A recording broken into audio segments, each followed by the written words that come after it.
Salut les amis, j'espère que vous allez bien. Nous nous retrouvons aujourd'hui pour parler de Batman Returns, traduit en français sous le titre Batman le défi, dont je vous montre cette magnifique édition Blu-ray 4K HD. Voilà. Donc accompagné de nombreux suppléments, comme vous pouvez le constater. On a donc toute une série de cartes que je vous montre comme ça un peu au hasard. Je ne vais pas tout vous montrer parce que voilà, ce n'est pas non plus forcément le but de la chaîne. Voilà, une dernière pour la route. Et on a aussi ce magnifique petit livret qui revient sur quelques détails, enfin, des images emblématiques du film. Voilà, voilà, entre autres. Bref. Donc, Batman Returns, donc Batman le défi, réalisé en 1992, donc 1992, de nouveau par Tim Burton qui avait déjà réalisé le premier opus, sorti en 89. Alors, dans le rôle titre donc de Bruce Wayne alias Batman, on retrouve encore et toujours Michael Keaton. Parmi les nouveaux venus, on a Danny DeVito dans le rôle du Pingouin, Michelle Pfeiffer dans celui de Selina Kyle alias Catwoman, ou encore Christopher Walken dans celui de Max Schreck. Alors avant d'entamer cette critique, eh bien je souhaiterais quand même vous remercier pour la simple et bonne raison que j'ai remarqué que la vidéo que j'ai consacrée il y a quelques jours au premier Batman de Burton, eh bien remportait un certain succès. Voilà, là, on est à un peu plus de 110 vues, ben, ce qui fait du bien, ce qui est très agréable. Voilà, ça prouve que malgré tout ce qu'on a déjà pu dire sur ce film culte, eh bien, vous avez quand même pris la peine de regarder et vraiment, ben voilà, ça me touche et ben, ça m'a motivé à remettre le couvert pour la suite que je préfère largement au premier d'ailleurs, que j'aimais déjà beaucoup, mais pour moi cette suite, enfin, on va y venir, c'est un chef-d'œuvre, voilà, j'ai pas peur de le dire, mais je vais développer.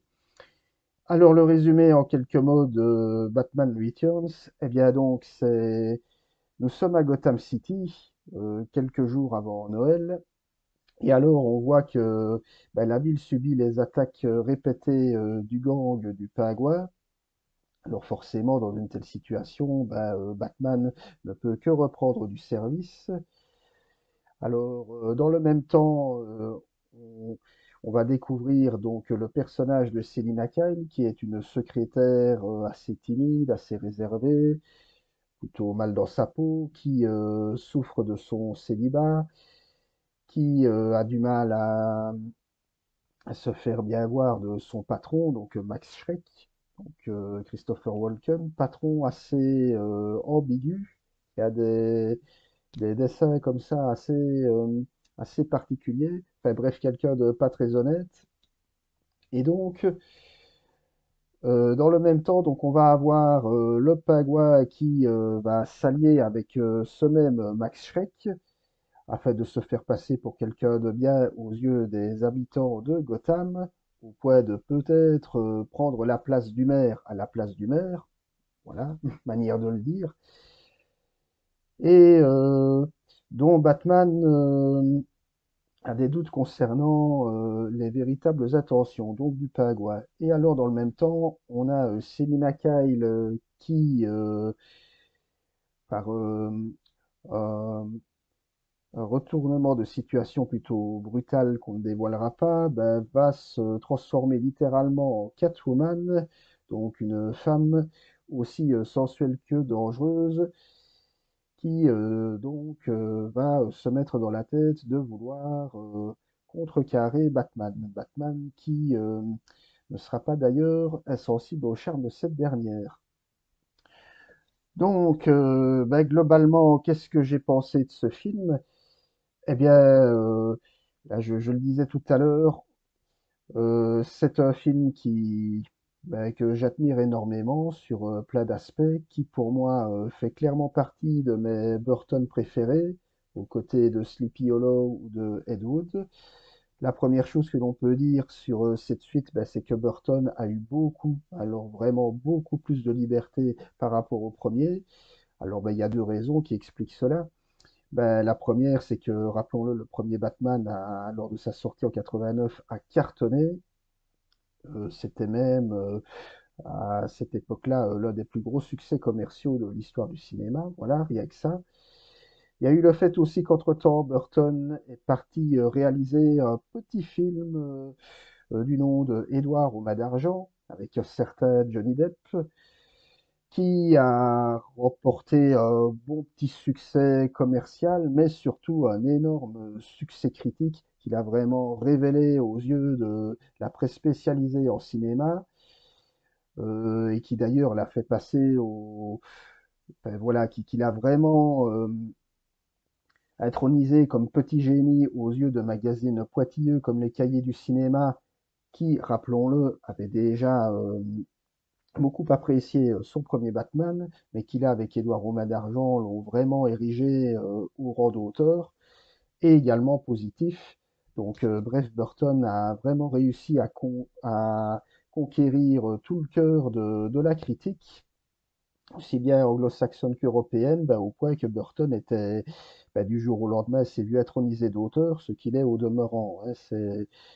Bon, voilà, c'est un monsieur qui a ses thèmes de prédilection, qui a son univers, donc voilà, c'est pas du tout un faiseur. Bon, il s'est un peu perdu il y a quelques années, mais bon, bref, ça reste un auteur. Voilà. Et donc, bah, Burton, à cette époque-là, donc en 91, au moment où la Warner vraiment insiste pour qu'il remette le couvert sur Batman et qu'il est un petit peu hésitant, eh bien, bah, ils n'avaient pas trop le choix que de lui foutre la paix, si je puis dire, hein, les pauvres de la Warner. Parce qu'il avait un petit peu tout le monde à sa botte, hein, donc d'un côté donc la critique qui l'idolâtrait et d'un autre côté ben, les studios à qui il avait fait gagner un pont d'or. Bref, et c'est d'ailleurs la condition pour laquelle Burton acceptait de rempiler. C'était qu'on lui laisse carte blanche. C'était ça ou rien. Voilà, c'était clairement dans ses intentions. Donc ça, plus le fait qu'il était également intéressé par le personnage de Catwoman, qui, bon, on va le voir d'ailleurs, est un personnage on ne peut plus burtonien. Et donc, bah, tout ça donne lieu à un film bah, qui est tout sauf un blockbuster, qui ressemble à tout sauf à une grosse production hollywoodienne. On peut même aller jusqu'à dire qu'il s'agit ni plus ni moins que d'un film d'auteur, pour la simple et bonne raison que là, Burton se permet de développer davantage les thèmes qu'il avait déjà mis en avant dans Édouard aux mains d'argent, savoir la différence et la monstruosité, thème qu'il avait déjà un petit peu abordé dans Beetlejuice et un tout petit peu dans le premier Batman, mais où, comme je l'avais expliqué, il avait été freiné dans ses intentions. Et ici, vraiment, bah, le thème de la monstruosité est vraiment poussé puissance 1000, donc dans Batman Returns.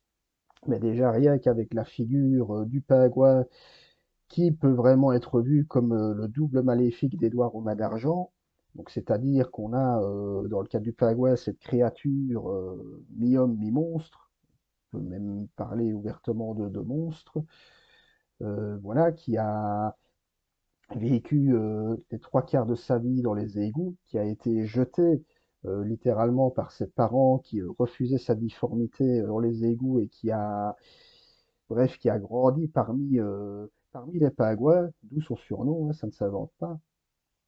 Et alors, déjà l'avantage avec ce personnage, c'est que même si, bon, forcément, les lecteurs des comics Batman, ça ne fait aucun doute pour eux, mais on sait bien que le pingouin est tout sauf quelqu'un de gentil, mais c'est que ici, malgré tout, Burton prend bien soin de l'humaniser, au point qu'on se demande si finalement, ben, son objectif, même en faisant le mal, c'est de ne pas être considéré tout simplement comme un homme parmi tous les autres. Voilà. Même si, bon, il est physiquement repoussant, il est quand même à la tête d'un gang de braqueurs. Il, bon, voilà, il a des, comment je vais dire, dès qu'il voit une femme, quelle qu'elle soit, ben, voilà, il ne se sent plus, manière polie de le dire, on va le dire comme ça. Bon, même si ça peut, entre guillemets, s'excuser par le fait qu'il n'a jamais vu auparavant de femme de sa vie, mais bon, bref, voilà, enfin, personnage comme ça est très malsain, très repoussant, mais on sent que Burton a quelque part envie de l'humaniser. Et, euh, et d'ailleurs, parce que c'est assez intéressant à dire, c'est que le pingouin n'est pas le seul monstre du film. On en a un deuxième, je vais dire, en la personne de Catwoman, où là, pour le coup, on est vraiment proche de la schizophrénie. Donc, on a, comme évoqué tout à l'heure dans le résumé, donc cette jeune femme timide, réservée, qui n'arrive pas à séduire en partie à cause de cela, bah, qui va se métamorphoser donc véritablement en créature, on pourrait dire, mi-humaine, mi-animale, qui va vouloir littéralement prendre sa revanche à la fois sur son patron enfin, qui va vouloir prendre sa revanche sur les hommes, quels qu'ils soient, notamment vis-à-vis de Batman, bah, qu'elle voit à la fois comme une sorte de rival et en même temps de double d'elle-même, ce qui explique d'ailleurs qu'il y a, et ça d'ailleurs je trouve c'est très bien pensé, il y a une relation amour-haine entre Batman et Catwoman, mais qui est vraiment poussée à l'extrême, voilà, au point que on ne sait pas trop comment ça risque de se terminer entre ces deux-là. Et alors enfin, ben, le troisième monstre, et non des moindres, eh ben, c'est tout simplement Batman, voilà. Lors, lors de la critique du premier opus, j'avais déjà un peu expliqué en quoi Burton le voyait un petit peu comme un monstre, hein, en tout cas un freak, dans la mesure où on a ben, cet homme qui, toutes les nuits, va se déguiser en chauve-souris pour combattre le crime. Et voilà, le fait qu'il se confrontait au Joker, on se demandait si finalement il ne valait, est-ce qu'il ne valait pas mieux que le Joker? Parce qu'on se retrouvait, c'était ça d'ailleurs l'idée de base du premier Batman, avec deux hommes qui était à la fois défiguré de l'intérieur comme de l'extérieur. Et ici, dans Batman Returns, on retrouve un petit peu la même idée, où déjà on a trois personnages, donc trois flics qui sont partagés littéralement entre leur humanité et leur animalité. Et on a quand même le pingouin, la femme-chat, l'homme chauve-souris. Il y a que ça en dit beaucoup, hein, homme chauve-souris, femme-chat, hein, dualité humain-animal, hein, je pense qu'on ne peut pas se tromper, voilà. Surtout si on prend en compte le fait que Catwoman bah, se comporte littéralement à certains moments comme un chat. On va la voir faire sa toilette à la manière d'un chat, embrasser Batman, l'embrasser, le lécher plutôt, bon, lécher sa bouche, bon, bref. Donc là, vraiment, on sent que la dualité est beaucoup plus poussée encore que dans le premier, plus de liberté, hein. Et alors, dans le cas du pingouin, il y a une scène qui est très poussée d'ailleurs à ce niveau-là et qui personnellement m'avait pas mal marqué quand j'étais petit. Donc, c'est le moment où on voit le pingouin donc, enfin, qui s'apprête à devenir maire, et alors on voit son conseiller en communication qui se moque un petit peu de lui, fait qu'il lui fait une blague de mauvais goût. Et alors le pingouin lui explique que ça pourrait être pire, que qu'il pourrait encore pisser le sang par le nez. Alors à ce moment-là, ben, qu'est-ce qu'il va faire le pingouin? Il va littéralement agripper donc le nez de son conseiller en communication et lui faire pisser le sang par le nez. Voilà. Une scène ben, qui est gore, hein, on voit le sang gicler du nez, qui m'avait, ben voilà, j'avais quand même 8 9 ans au moment où j'ai vu cette séquence, et vous pensez bien que ça m'avait quand même un peu interpellé. Une séquence, on y reviendra, qui a fait pas mal grincer des dents, pas mal de parents au niveau de la sortie, et également une certaine firme du nom de McDonald's qui du coup a préféré ne plus proposer ses jouets dans la Mill, mais bon, on viendra à ça à la fin de la critique. Donc voilà, donc Burton par rapport au premier qui voilà, malgré de temps en temps des moments très sombres, n'allait pas trop loin parce qu'il fallait à tout prix que ça reste grand public. Eh bien ici, dans la suite, eh bien Burton, là, il se fait plaisir, il a carte blanche, il va très loin dans la noirceur et le gothique. Bah, d'ailleurs, il est à noter que cette fois-ci, la ville de Gotham City, qui était représentée comme une vraie ville de film noir dans le premier, avec notamment en termes d'architecture des références aux métropolis de Fritz Lang, ici dans Batman Returns, c'est complètement différent parce que là, on a littéralement une ville gothique.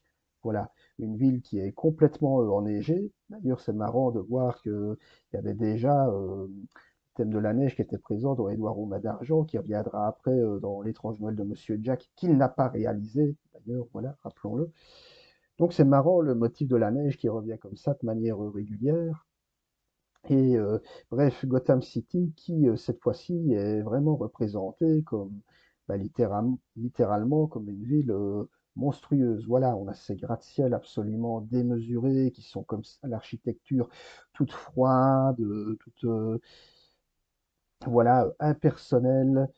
C'est, bah, d'une certaine manière, le film peut vraiment être vu comme un vrai conte de Noël, hein. On a bah, notamment le pingouin qui peut se voir comme une espèce de personnage un petit peu à la Charles Dickens, hein, comme une sorte d'Oliver Twist ou un petit peu mal tourné, on va dire. Et pour en revenir sur la dualité, il y a aussi une autre dualité qui, elle, est plus humaine, c'est celle qui oppose Bruce Wayne, donc Batman, à Max Schreck. Donc Max Schreck qui peut se voir également comme un double maléfique de Bruce Wayne dans la mesure où il est lui-même milliardaire, mais à l'inverse de Bruce Wayne qui lui officie pour le bien de la ville de Gotham, bah lui Max Schreck, on le découvrira assez vite, a pour objectif de littéralement ruiner Gotham City en s'appropriant toute son énergie. Voilà, donc en pompant, si on peut dire, toute l'énergie de la ville, en la privant de ses ressources énergétiques. Alors, honnêtement, c'est pas vraiment ce qui intéresse Burton. C'est d'ailleurs peut-être l'un des rares points faibles qu'on pourrait reprocher au film, c'est que c'est pas vraiment très bien explicité. Bon, on devine, on comprend juste que Max Schreck, s'il veut s'allier au Paraguay, ben, c'est parce qu'il se dit que justement, si le Paraguay devient amer, eh ben Max Schreck pourra continuer ses activités illégales en toute tranquillité. Donc voilà. Et toute cette histoire, comme quoi il veut pomper l'énergie de Gotham ou quoi, c'est dit dans le film, mais c'est jamais vraiment très explicité. Donc, mais voilà. Donc le film repose vraiment sur la dualité. Ben, j'ai même envie de dire, c'est vraiment le grand thème central de ce deuxième opus, c'est qu'on en a à foison, hein. Ben, dualité Batman-Catwoman, dualité Bruce Wayne-Max Schreck, et voilà, donc toute une galerie de personnages qui insistent vraiment sur leur part d'ombre, sur leur monstruosité, qu'on a déjà évoqué brièvement auparavant. Et alors, ce qui est intéressant, c'est que on se rend compte, en fait, après avoir vu le film, que finalement, ben, le vrai monstre dans l'histoire, c'est pas le pingouin, c'est pas Catwoman, et encore moins Batman. Eh bien, c'est Max Schreck, le vrai monstre, donc celui qui ne se déguise pas, celui qui apparaît humain en toutes circonstances, enfin humain physiquement, quoi, hein, mais et c'est lui bah, qui tire toutes les ficelles, c'est lui qui pousse le pingouin à se présenter maire, c'est lui qui défenestre Selina Kyle et qui la transforme sans le vouloir en Catwoman. Bon, pas vraiment de spoil, mais bon voilà, il faut bien développer.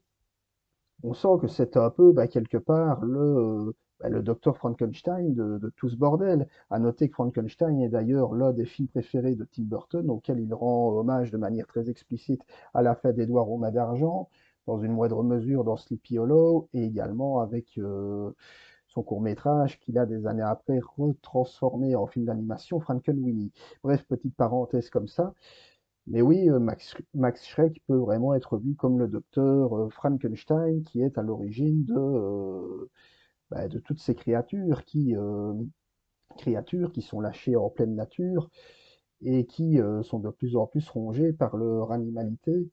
Il y a d'ailleurs une autre séquence absolument splendide, hein, où, euh, où on va voir donc Bruce Wayne et Selina Kyle qui vont se rendre à une soirée organisée par Max Schreck. Tiens, tiens, où ils vont apparaître bah, sous leur aspect les plus humains, voilà, sans leur costume de Batman et Catwoman. Et alors là, bon, spoiler pour ceux qui n'auraient pas vu le film, mais bon, voilà, ils vont découvrir leur véritable identité. Et alors, on a cette séquence déchirante où on comprend avec les deux personnages, bien qu'ils aient des sentiments amoureux l'un pour l'autre, eh bien, on se rend compte que ce ne sera peut-être pas possible. Que voilà, qu'ils sont, bah, déjà, ils sont complètement perchés l'un l'autre, pour le dire comme ça. Ils sont complètement blessés de l'intérieur et bah, quand ils apparaissent costumés, tels qu'ils se voient véritablement, eh bien, ils se battent. Voilà, comme si la seule manière pour eux de s'aimer, c'était de se battre à l'infini. Voilà. C'est donc voilà, ce sont des thèmes quand même assez dramatiques et que Burton traite d'ailleurs de manière très mélancolique parce que bon, il y a déjà ce que j'évoquais tout à l'heure, l'aspect de la neige qui est là aussi bah, pour souligner un petit peu toute la mélancolie pardon, ambiante. Parce que le film peut se voir aussi comme une sorte d'opéra funèbre, voilà. Et ce qu'on pourrait aussi rajouter d'autre, bah, c'est par rapport, oui, à la narration. Alors là, des rares reproches qui a été fait au film, on disait que le scénario partait un peu dans tous les sens. J'ai envie de dire, c'est logique dans la mesure où la narration dépend entièrement des actes des personnages. On a quand même trois personnages, bon, quatre en comptant Max Schreck. Enfin non, trois si on reste sur, bref, Batman, Catwoman et le Pingouin, ben, sur des personnages qui forcément sont en lutte permanente avec leur dualité humain-animal, et donc forcément, bah, ils ne sont pas responsables de leurs actes, ils agissent en toute imprudence, et bah, forcément, bah, on ne sait plus trop qui est qui. Euh, Même vis-à-vis de Batman, hein, qui se présente comme le chevalier noir de Gotham, il y a encore une fois ce dialogue très très subtil entre lui et le pingouin, lorsque le pingouin lui dit vous êtes jaloux parce que je suis un vrai monstre et que vous portez un masque. Et la réponse de Batman, c'est bien possible. Donc là, voilà, on n'est plus très sûr au fond de qui veut faire le bien, qui veut faire le mal. Et au fond, bah, est-ce que Batman ne serait pas ce que Burton nous disait déjà dans le premier opus? Est-ce que ce ne serait pas un monstre? Au même titre que le pingouin et Catwoman, voire même que le Joker. Voilà. C'est d'ailleurs, il est à noter que bah, la fin du film est tout sauf un happy end. Bah, d'ailleurs, la fin du film qui est à la fois d'une tristesse et d'une violence assez inouïe, où là vraiment ça y est, là c'est vraiment bas les masques, c'est bah, des moments d'une tristesse et d'une noirceur extrême, où là on sent vraiment que Burton s'est fait plaisir. Voilà. Là vraiment, on y est, on est en plein, j'ai envie de dire, en plein délire dans le bon sens du terme burtonien. Voilà, alors on a en plus une autre scène que moi j'aime beaucoup,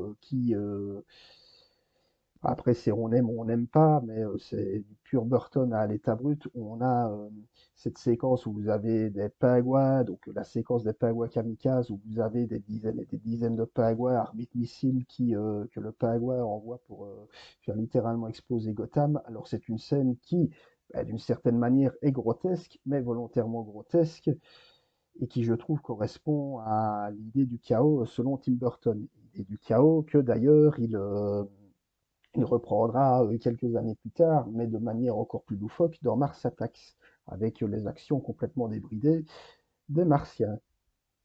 Voilà. Donc, alors simplement pour en terminer, ce que je disais tout à l'heure à propos de la petite polémique qu'il y a eu autour des produits dérivés, ben, c'est que oui, le film bon, même s'il était très attendu, a très bien démarré. Donc, il a fait un très bon week-end d'ouverture au moment de sa sortie aux États-Unis. Et puis, les chiffres après ont dégringolé. Pourquoi? Ben, parce que beaucoup de parents se sont plaints du côté trop sombre du film, notamment de toutes les séquences mettant en scène le pingouin et Catwoman. Le pingouin qui était considéré comme, comme beaucoup trop effrayant, voire même trop moche, au point que les gens de chez McDonald's ont refusé donc de consacrer des jouets à l'effigie du film. C'était à ce point-là.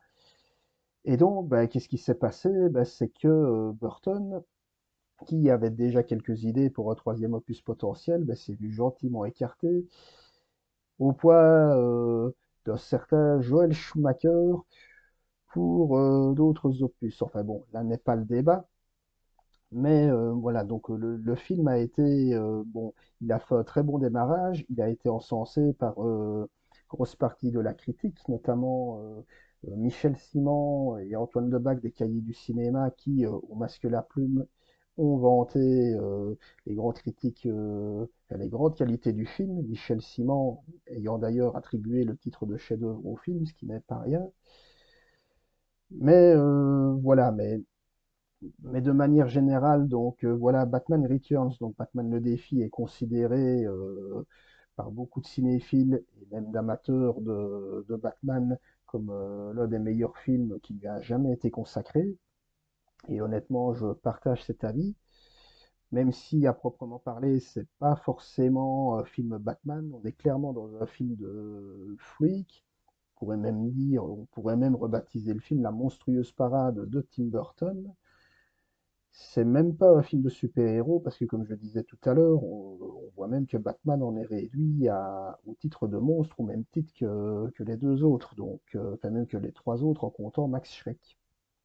Donc voilà. Tout ce qu'on peut dire, c'est que c'est un film 100%, 100%, pardon, 100% Tim Burton, et donc Burton étant un auteur, ben, un film d'auteur. Burton qui à l'époque était au sommet de son art, ben, j'ai envie de dire, comme beaucoup le pensent, les années 90, pour moi c'est vraiment son âge d'or, c'est milieu des années 2000 que ça devient un petit peu compliqué, mais bon bref, ça ce sera pour une autre fois. Mais voilà, donc vous l'aurez compris, si je dois mettre une note à ce Batman Returns, je me fais plaisir. Allez, je vais lui mettre une note de 10 sur 10. Alors c'est subjectif, mais vraiment pour moi, ce film c'est une merveille. Voilà, c'est une merveille de poésie funèbre. C'est la preuve vivante qu'un auteur arrive à faire sien une grosse commande hollywoodienne qu'il arrive à transformer en pur film d'auteur, en pur film personnel. Et rien que ça, ben, j'ai envie de dire, ben, chapeau bas l'artiste. Un Burton qui va loin, peut-être trop loin pour certains, moi ça ne me dérange pas. Dans la noirceur, dans la violence, dans le macabre, mais un Burton qui se fait plaisir avant tout, qui se fait avant tout plaisir à lui-même, quitte même à se mettre sur le dos le public, en tout cas le public avide de grosses productions, et également les producteurs de la Warner, Bob Burton qui se fait du bien. Voilà. On pourrait simplement terminer en rajoutant, en parlant de l'interprétation, donc on a ben, Michael Keaton qui est beaucoup plus à l'aise dans le rôle de Batman, à la fois dans le costume. On voit que dans le premier, il a un petit peu de mal quand même à bouger, ce qui avait été reproché d'ailleurs un peu à l'époque. Ici, on sent qu'il a encore mieux compris la dualité de son personnage, que là, on a un Batman qui n'hésite pas à tuer, parce que dans ce film, Batman tue, hein, soyons clairs, cette fameuse dichotomie Batman tue ou Batman tue pas. Eh ben non, ici, il tue. Eh bien parce que c'est un monstre, voilà, en partie. Et donc oui, donc Michael Keaton beaucoup plus à l'aise, même dans les scènes de dualité pure. Voilà, et notamment, bah, de toute façon, pour moi, les scènes entre Bruce Wayne et Selina Kyle, et même Batman et Catwoman sont peut-être les meilleures du film, hein, où on les voit tous les deux qui sont confrontés parce qu'ils savent pas vraiment sur quel pied danser. En parlant de Catwoman, donc Michelle Pfeiffer qui est bah, impressionnante dans le rôle, c'est d'ailleurs pour moi jusqu'à présent la meilleure des Catwoman, hein, c'est celle qui a mieux compris le sens du personnage, même si, je précise bien, c'est la Catwoman de Tim Burton, pas celle des comics, pas celle de Christopher Nolan, encore moins celle de Matt Reeves, donc voilà, mais vraiment, voilà, elle est dangereuse, elle est sensuelle, elle est charismatique, elle est sexy, enfin, elle incarne vraiment bien toutes les facettes propres à son personnage. Et alors, on a en dernier lieu Danny DeVito dans le rôle du pingouin, où là vraiment, bah, oui, bah, il est à la fois bah, repoussant, parfois aussi un petit peu sadique, mais on sent quand même, comme je disais tout à l'heure, ben, on a quand même une certaine pitié pour le personnage parce qu'au fond, on se dit, est-ce que son but, ce n'est pas de faire partie des hommes? Malgré le fait qu'il s'y prend mal, est-ce qu'il ne voudrait pas intégrer la société, ben, au même titre qu'Édouard Romain d'Argent, comme je disais tout à l'heure, sauf que là, du côté du bien, l'autre du mal. Et alors enfin, ben, Christopher Walken, qui pour moi est aussi dans l'une de ses meilleures prestations, hein, le rôle de Max Schreck, qui, ben, c'est assez paradoxal, mais moi, quand j'étais petit, me faisait beaucoup plus peur que le pingouin, ben, parce que, ben, je le disais tout à l'heure, hein, Max Schreck, c'est vraiment le monstre, c'est vraiment le monstre qui n'a d'humain que de l'aspect physique, ce qui le rend pour moi ben, encore plus malaisant que tous les autres. Voilà. Donc voilà tout ce que j'avais à dire, et c'est quand même déjà pas mal. Je me rends compte que j'ai beaucoup parlé, mais bon, pour un film encore une fois qui me tient à cœur et dont j'avais envie de partager avec vous tout le bien que j'en pense, Batman Returns, bon, pépite, chef-d'œuvre, enfin vraiment, du grand art. Si vous avez aimé cette vidéo, ben, n'hésitez pas à me le faire savoir, à la liker, à me dire en commentaire ce que vous avez pensé de ce Batman Returns, donc Batman le défi. Est-ce que vous le préférez au premier? Est-ce que vous préférez au contraire le premier? Est-ce que vous trouvez trop sombre ou pas? Bref, dites-moi ce que vous en pensez. Quant à nous, on se retrouve très vite pour une prochaine vidéo. Ciao, bonsoir.